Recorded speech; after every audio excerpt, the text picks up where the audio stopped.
The Cedar Falls Water Reclamation Division will continue their rehabilitation project after meeting with approval from the City Council.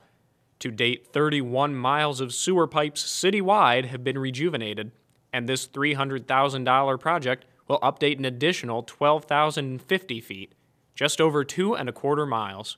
A lot of the sewer system in Cedar Falls is built on clay pipes. That was the primary material of choice in decades past, and after some time in the ground, that clay pipe can deteriorate. There's a lot of joints.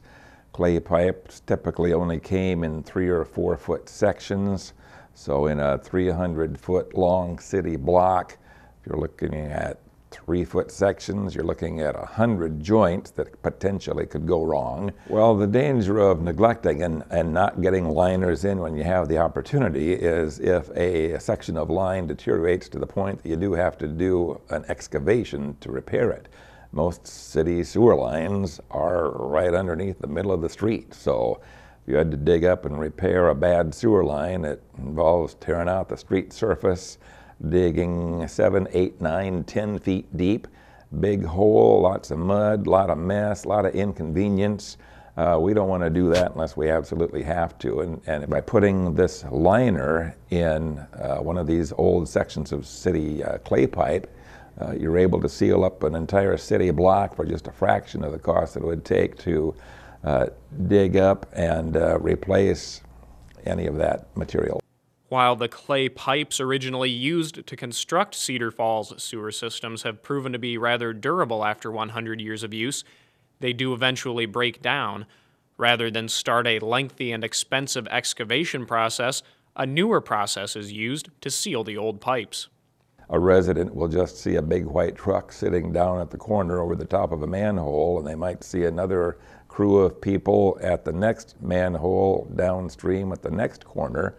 And it's all done surgically. The liner is inserted as a limp fabric.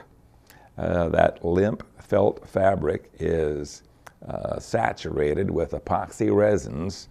So this dripping wet sock is drugged through the line, and then it's sealed and inflated to create the round shape. It just takes the shape of the host pipe that you're lining, and it blows it up to the full 360 degrees, and then either hot water or steam is injected into the pipe to raise up the temperature to 140 degrees, which is the curing temperature for those epoxy resins. And after being exposed to that heat, those resins turn rock solid, and you have a very solid pipe within the old pipe with no holes, no joints, no leaks. It's a process that usually takes 3 to 4 hours to do one city block if there aren't complications. The process is so unobtrusive that residents might not even know that they'd received a brand new sewer, if not for the notice that they're given before any work begins.